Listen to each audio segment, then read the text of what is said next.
Support for Colorado Today comes from Credit Union of Colorado. With access to over 30,000 ATMs and a mobile app, they're dedicated to offering the services of a big bank with a heart. Learn more at honestlygood.org. Support for Colorado Today comes from Safeway. Get everything you need for your Easter celebration. Safeway makes it easy with spiral sliced ham, fresh spring flowers, and candy for your Easter baskets. Get started at Safeway.com or in the Safeway app.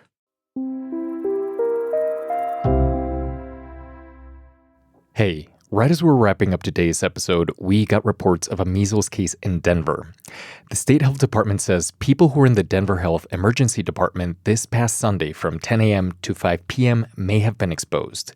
If that includes you, immediately contact your healthcare provider.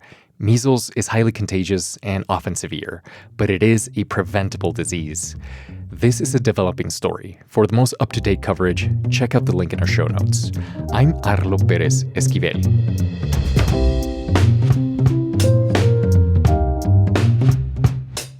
First, Colorado could switch to 100% clean electricity earlier than you think.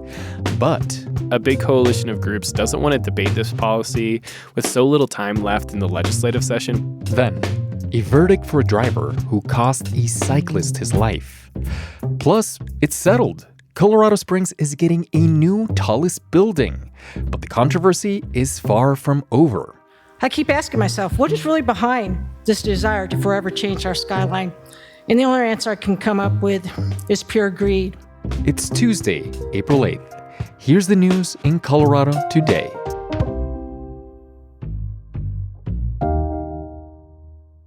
Can Colorado run on 100% clean electricity? That is a question that Governor Polis sparked by pushing a potential bill in the final weeks of the legislative session. The bill would require Colorado to use 100% clean electricity a decade sooner than currently planned. CPR's Sam Brash helped break the story. He joins us now. Sam, what exactly is the idea here? So the idea is to give the state's big investor-owned utilities, that's Xcel Energy and Black Hills Energy, 15 years from right now to eliminate its climate impact from their electricity business. A draft we reviewed has some wiggle room for those companies, though. They'd only have to meet the target so long as it doesn't raise energy rates more than 1.5% a year and wouldn't have a big impact on grid reliability. But this is an effort for Governor Polis to fulfill one of his 3 big campaign promises that he made way back in 2018 when he first ran for the governor's office. And he said he wanted 100% clean or carbon-free energy for Colorado by 2040. Now, Colorado's already been a leader in the transition to cleaner energy. How much of a change is this from what was already in place? Colorado has a law in place to eliminate its climate impact by 2050. That applies to the whole economy, including the electricity sector. This advances that timeline for this one piece of the economy, power plants, transmission, all that, to 2040. A decade, though. Is that realistic? It's tough but possible. I'm not sure most people realize that Colorado is already well on its way to cleaning up its power grid. Every one of the state's coal-fired power plants is scheduled to close by 2031. We're installing solar and wind at a record pace. That should cut greenhouse gas emissions from electricity production more than 80% by 2030. But it's that last bit of progress that's really tricky because you need things that sort of replace coal-fired power plants that supply always-on electricity as opposed to wind and solar, which sort of shift with the weather. So what's the carbon-free version of that? Maybe it's geothermal power. Maybe it's a hydrogen power plant. Maybe it's a nuclear power plant. That's a bit of what the state has to figure out. Is this changing the way that we see oil and gas development? So oil and gas development is a whole different part of the economy. This is about electricity production and making sure that we don't burn too many fossil fuels to generate electricity. But oil and gas production could continue, and it would probably continue to supply power plants in other states, vehicles, factories, and plastic production. Understood. You also reported that there are some negotiations happening behind the scenes. Can you lay out their sides? Sure, this is how we found out about this whole story. A big coalition of groups doesn't want to debate this policy. With so little time left in the legislative session, we have less than a month to go at this point. So that includes big utilities like Xcel, plus labor unions, local governments, and important business interests. They sent a letter last month asking legislative leaders to not even introduce the bill at this point. And that's because utilities say they've already reworked their plans to meet Colorado's current climate goals. Advancing those targets is just too big of a thing to debate with so little time on the clock. What about the other side, environmental groups? Environmental groups like this policy. They think it's important for Colorado to continue to aggressively pursue its climate goals. And they think opponents haven't really recognized that the draft does include provisions that are meant to ensure that energy prices aren't going to go up really fast and that the energy grid isn't going to become suddenly less reliable. It's interesting that this is happening when nationally the focus is on supporting fossil fuels. Just last Friday, the federal energy secretary was in Golden and said this. The biggest barrier in energy development the last few decades is people, for political reasons, calling climate change a crisis. That's Chris Wright. He said that the alarm around climate change has hurt the U.S. energy production. Does it make it more difficult for Colorado to meet its goals without federal support? I think it's going to be harder without federal support for sure, but we don't know exactly what support the federal government is taking away just yet. For example, we don't know if Congress is going to get rid of renewable energy tax credits, but Governor Polis has noted that Colorado started pursuing its climate policies more aggressively back in 2019 during the first Trump administration, and he's confident the state can continue working towards those goals no matter who's in the White House. Sam, thank you. Thank you. An update to a story we covered last week. The woman who killed teenager Magnus White with her car was found guilty of vehicular homicide. White was a rising star in the cycling world and represented the USA cycling national team. Yeva Smiljanska was driving along Highway 119 outside of Boulder when she struck him from behind and killed him. CPR's Allison Borden is reporting on this verdict. She's here with me now. Allison, what did the trial reveal that we didn't know before? There was a lot that we didn't know going into that trial. Most of it was about what happened leading up to the accident. We learned that Smiljanska stayed up until after 6 a.m. that morning. She was drinking whiskey. She was partying or hanging out with her friend. Wow. She even texted her friend that morning that she was falling asleep but wanted to drive home. And, of course, that decision led her to hitting and killing White. We also learned that her car had been swerving on Highway 19, that witnesses had seen her car swerve as she was nodding off before she actually hit White. We also learned that it was nodding off and falling asleep that caused the accident. For right after the accident and 5 months later, Smiljanska was telling officers and law enforcement that it was actually a steering malfunction that had caused the crash. She said on the stand that she stuck with that story because she couldn't accept what had happened. That is terrible. It took the jury 7 hours to find Smiljanska guilty of vehicular homicide. What was the family's response? So the parents really felt like they got some accountability. They're pretty happy with the verdict. But Michael White went further and said that they don't think they got justice. And that was mainly because they had huge concerns with how the investigation happened.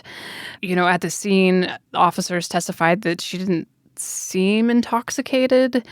And she told them, of course, that it was a steering malfunction. So they didn't even breathalyze her at the scene of the incident. They didn't breathalyze her? That's shocking. They let her go to her car. They let her leave the scene, but didn't check to see if she was under the influence of anything at the time. Sentencing takes place on June 13th. What can we expect to happen? So vehicular homicide is a Class 1 felony, and it's a sentence that goes between 2 and 6 years in prison. And I think there's some fines as well. Allison, this is a really hard story. Thank you for covering it. Thank you.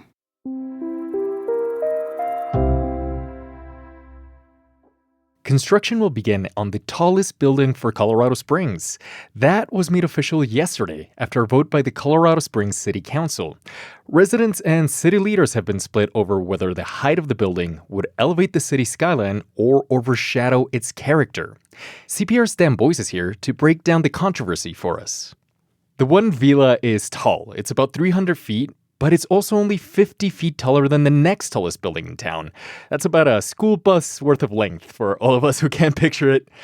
So what is it about this apartment building that made it so divisive? I think you landed on the perfect word.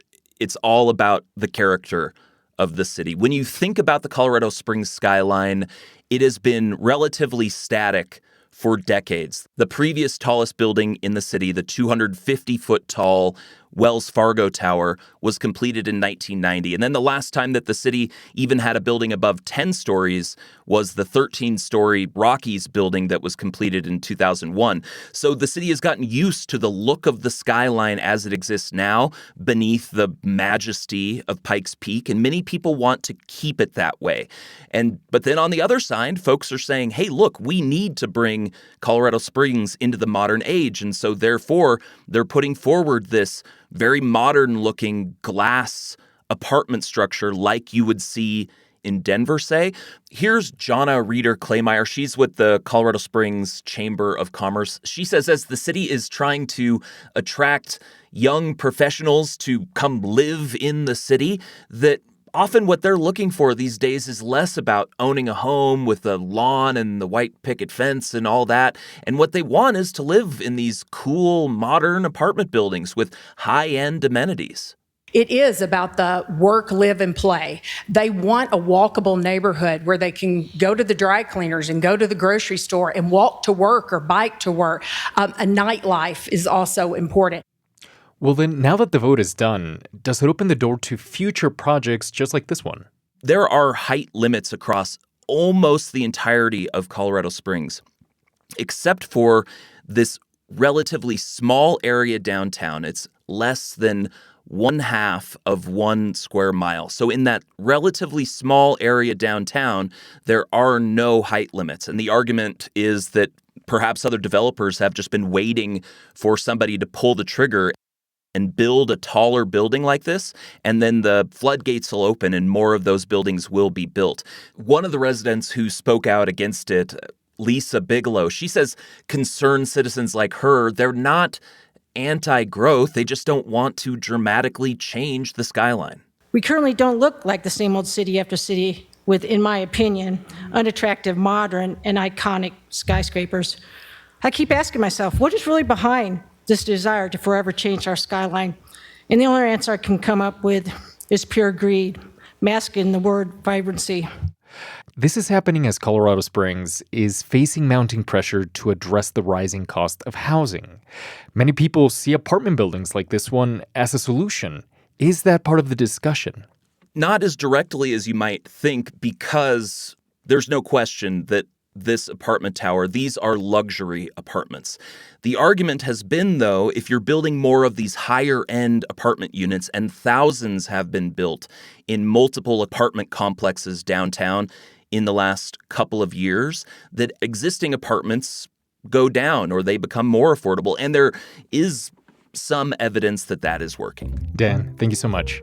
You're welcome, Arlo.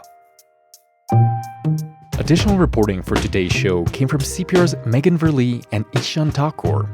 This show is made possible by the support from listeners. Remember to follow Colorado Today in your podcast app. I'm Arlo Perez Esquivel.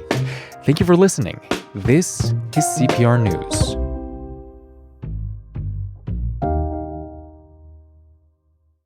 Support for Colorado Today comes from Credit Union of Colorado. With access to over 30,000 ATMs and a mobile app, they're dedicated to offering the services of a big bank with a heart. Learn more at honestlygood.org.